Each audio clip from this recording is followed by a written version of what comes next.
2 जून को जो ओडिशा के बालासोर में ट्रेन एक्सीडेंट हुई थी, जिसमें 3 ट्रेनें शामिल थी। पहला दी शालीमार चेन्नई सेंट्रल कोरेमंडल एक्सप्रेस, दूसरा बेंगलुरु हावड़ा सुपरफास्ट एक्सप्रेस और तीसरा एक गुड्स ट्रेन। इसमें रेस्क्यू टीम ने अपना काम खत्म कर दिया है और इस ट्रेन इंसिडेंट में टोटल 228 लोग मारे गए हैं और 1000 लोग इंजर्ड हुए हैं, जिसके कारण ये इंडिया की तीसरी सबसे बड़ी ट्रेन इंसिडेंट थी। लेकिन सवाल ये है कि इसमें गलती किसकी थी?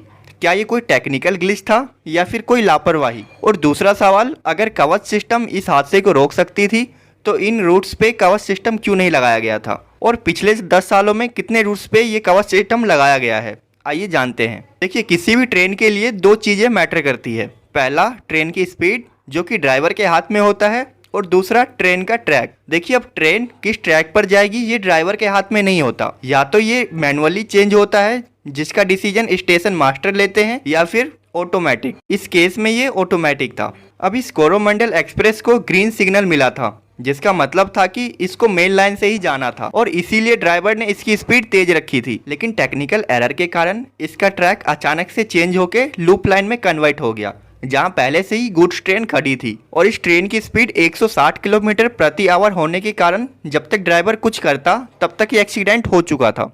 और कोरोमंडल एक्सप्रेस के 13 कोचेस दूसरे ट्रैक्स पे भी जाके गिरे हुए थे, जिसके कारण दूसरे ट्रैक से आ रही बेंगलुरु हावड़ा सुपरफास्ट एक्सप्रेस भी उन कोचेस से टकराए और उनके भी 3 कोचेस ट्रैक से बाहर हो गए। अब इस सिचुएशन में किसी एक पर्टिकुलर पर्सन की तो गलती नहीं है, लेकिन ऐसा नहीं है कि ये टेक्निकल एरर पहली बार आया है। इससे पहले भी इन टेक्निकल एरर्स की वजह से ट्रेन इंसिडेंट हमें देखने को मिली है। एनसीआरबी के अकॉर्डिंग पिछले 10 सालों में 2.6 lakh people in train accident के कारण मारे गए हैं। लेकिन ऐसा नहीं है कि गवर्नमेंट ने इन चीज़ों के ऊपर कोई एक्शन नहीं लिया।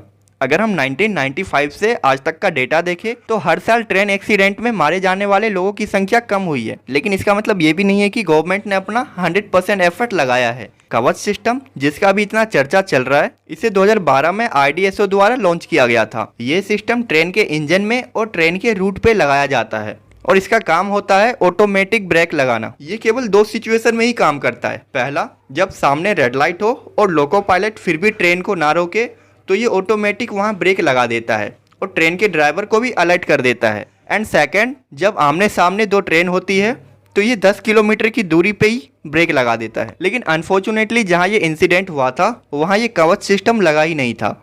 और वहाँ छोड़ो, पिछले 10 सालों में ये केवल पूरे रेलवे रूट के 2% हिस्सों में ही लगाया गया है।